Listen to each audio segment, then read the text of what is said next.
其实第一批统治地球的霸主根本就不是恐龙。今天咱们就踏上一段穿越过去的旅程，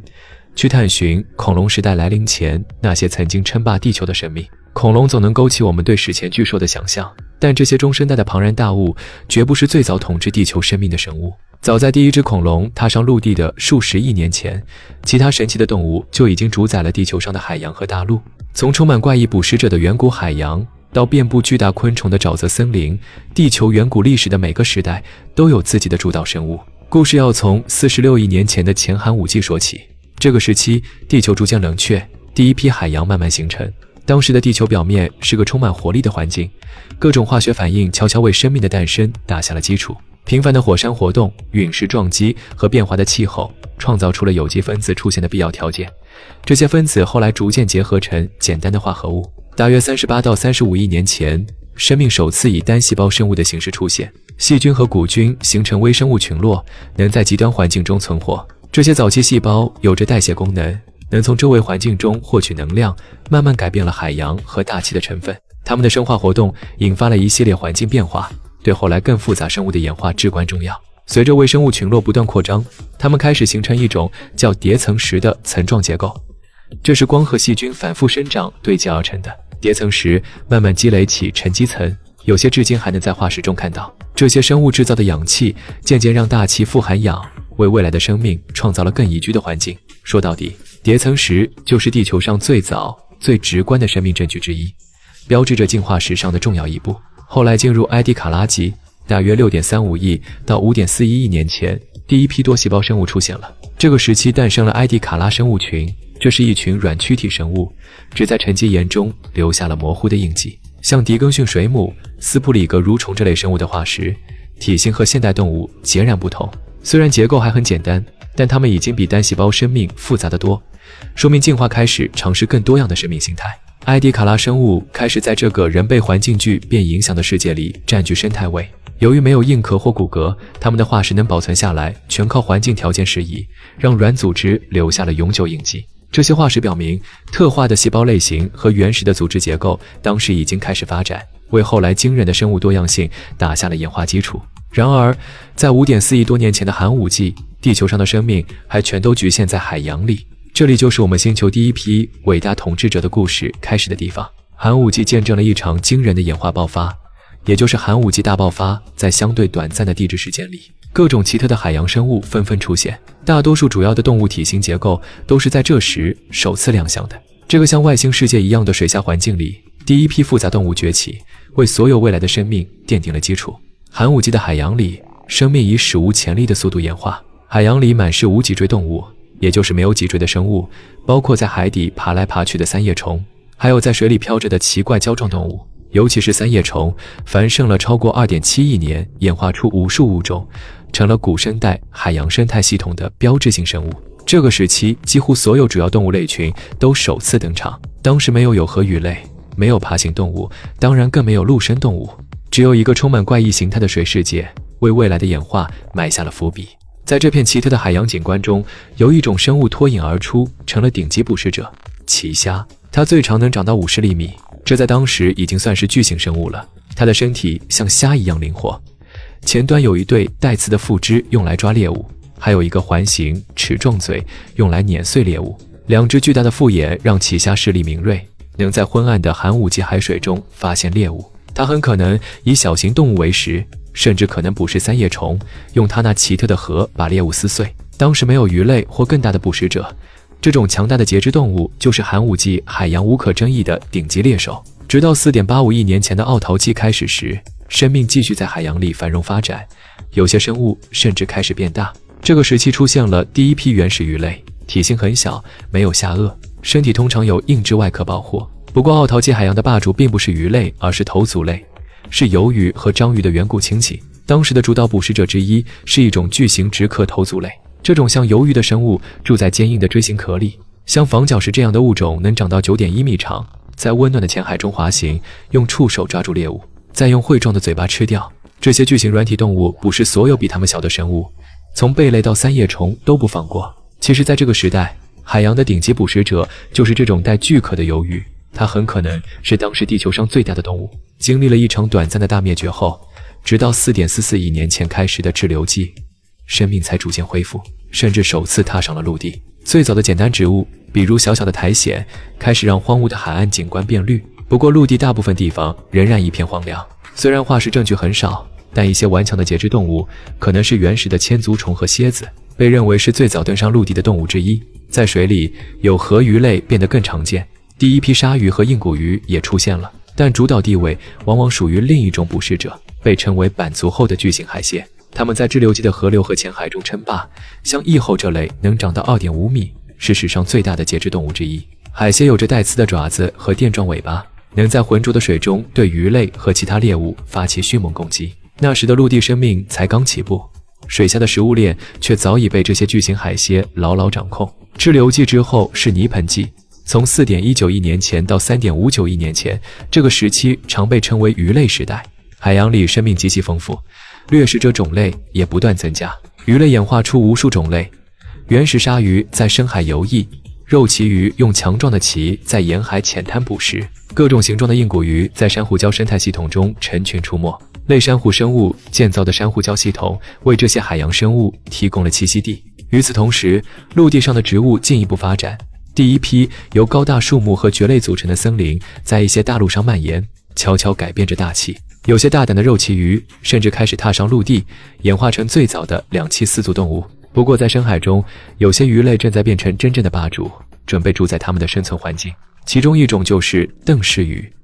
这种巨型装甲鱼统治着碗泥盆式的海洋，它能长到10米长，前半部分覆盖着厚厚的骨板，形成坚固的装甲头部和颌骨。邓氏鱼没有牙齿，而是在强有力的颌里长着锋利的骨板，能切开肌肉，甚至压碎骨头。凭借着鱼类中最强大的咬合力之一，它能轻松拿下大型猎物，甚至可能捕食其他装甲鱼。这种史前巨物很可能在远古海洋中巡游，会突然发起袭击，捕捉猎物。由于很少有生物敢挑战它，邓氏鱼稳稳地站在泥盆纪海洋食物链的顶端。不幸的是，泥盆纪末期，环境巨变引发了又一场海洋大灭绝，终结了这类史前巨物的统治。这个转变标志着生命从海洋向陆地过渡的开始，预示着石炭纪的到来。3.59亿年前到2.99亿年前，随着泥盆纪让位于石炭纪，陆地生命迎来了爆发。广阔的热带沼泽森林覆盖了大部分大陆，里面满是高大的石松、木贼和蕨类。这些植物后来变成了今天的煤炭矿床，这个时期也因此得名。当时大气中的氧气含量异常高，超过 30%， 而现在只有 21%。在这种湿热环境下，昆虫和节肢动物长到了惊人的尺寸。在空中，像巨脉蜻蜓这样的蜻蜓状昆虫翼展超过70厘米，在树顶间飞舞，捕食其他昆虫。当时还没有鸟类或蝙蝠，这些巨物统治着天空。在地面上，千足虫状生物也长得无比巨大，最引人注目的是节蛹，这是千足虫的近亲，能长到 2.5 米长，在落叶层中爬行。整个石炭纪，巨大的两栖动物潜伏在煤沼泽的水域中，主宰着脊椎动物食物链。这些生物常被称为米齿类，长得像巨型蝾螈或者像有4肢的鳄鱼状鱼类，比如隐螈，也叫折叠螈，能长到4米长，有着鳗鱼状的身体。隐螈潜伏在长满水草的河流和浑浊的湖泊中，用强有力的尾巴在水中移动，伏击鱼类和小型四足动物。它厚实的皮肤和粗壮的体型让这些两栖动物能在栖息地中称霸。与此同时，到石炭纪晚期，陆地上已经出现了第一批小型爬行动物，但这些蜥蜴状生物在这个由巨型昆虫和两栖动物统治的生态系统中还只是小角色。数百万年来，在这片充满真气的富碳沼泽，巨型昆虫和两栖动物才是绝对主角。2.99亿年到2.52亿年前的二叠纪初期，大陆合并成了超级大陆盘古大陆，许多地区的气候变得越来越干旱和极端。石炭纪时期，大片沼泽开始消失，让依赖水的两栖动物难以生存。在这个变化的世界里，新的爬行动物物种崛起，尤其是河弓类动物。这些远古生物常被称为丝哺乳爬行动物，是哺乳动物的早期近亲。这些爬行动物有很多关键优势，比如有鳞的皮肤和带壳的卵，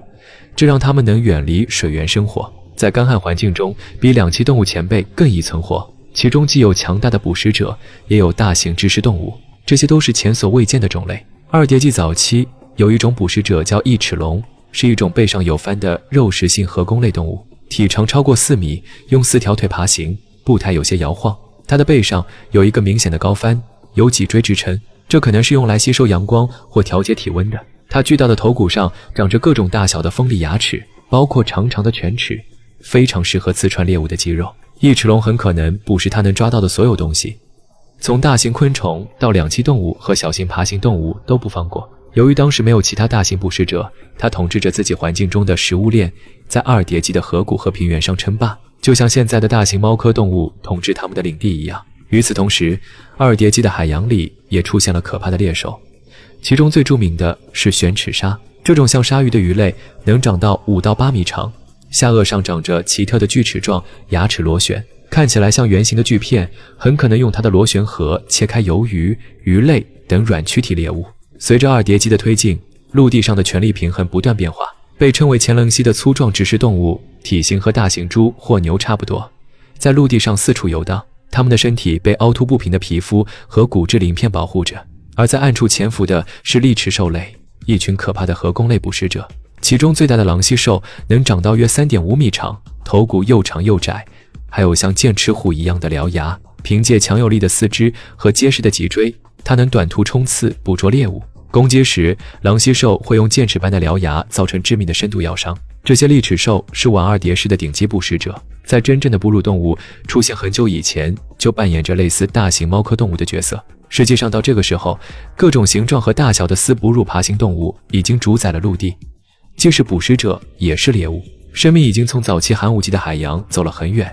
复杂的动物网络遍布各大洲，但这一切即将面临一场前所未有的灾难考验。在 2.52 亿年前，二叠纪巨兽的统治就戏剧性的结束了。地球经历了史上最具毁灭性的大灭绝，严重到被称为大死亡。西伯利亚的大规模火山喷发向大气中释放了温室气体和火山灰，引发了气候混乱，海洋变得有毒，氧气耗尽，几乎所有食物链都崩溃了。在这场二叠纪到三叠纪灭绝事件中，造成超过 90% 的海洋物种和约 70% 的陆地物种灭绝。曾经统治二叠纪陆地的河弓类动物和许多其他生物被一扫而空，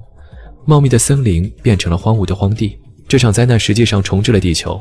生态系统花了数百万年才完全恢复。灭绝之后 2.52 亿年前到 2.47 亿年前的早三叠世是一段荒凉的时光。随着大多数大型动物消失，幸存者继承了一个空旷得多的世界。其中一种幸存者是水龙兽，一种矮胖的长着獠牙的植食动物，体型和猪差不多。在一些早三叠世的化石遗址中，几乎所有脊椎动物化石都属于水龙兽，这说明它在这些后末日景观中占据了主导地位。它们成群生活，以坚硬的低矮植物和灌木丛为食。在一段短暂的时间里，这种不起眼的生物成了地球上最成功的动物之一。随着三叠纪的继续，生命逐渐恢复，新的动物类群开始崛起，其中包括主龙类、鳄鱼、翼龙，最终还有恐龙的祖先。直到约 2.3 亿年前，第一批真正的恐龙出现了。这些早期恐龙相对较小，不起眼，和其他爬行动物以及幸存的河弓类动物共存。不过在三叠纪的大部分时间里，顶级捕食者是其他爬行动物，像巨型鳄鱼一样的主龙类，被称为劳氏鳄类。比如波斯特鳄能长到5到6米长，是可怕的猎手，在当时的世界中占据着比其他生物更重要的地位。但恐龙已经准备好扩张了。三叠纪末期发生了另一场较小的灭绝事件，许多竞争性的大型爬行动物消失了，为恐龙腾出了舞台。在接下来的侏罗纪，恐龙迅速多样化，崛起并统治了地球的生态系统。不过咱们可别忘了，在恐龙时代开始之前，这个世界是由完全不同的生物主宰的。怪异的节肢动物、巨型鱼类、可怕的两栖动物和强大的原始爬行动物，从奇虾到狼蜥兽，这些早已灭绝的生物都是他们那个时代的统治者。他们的兴衰展示了地球上生命不断变化的本质，而他们保存了数亿年的化石，提醒着我们，没有这些神奇的生物，就没有我们今天的世界。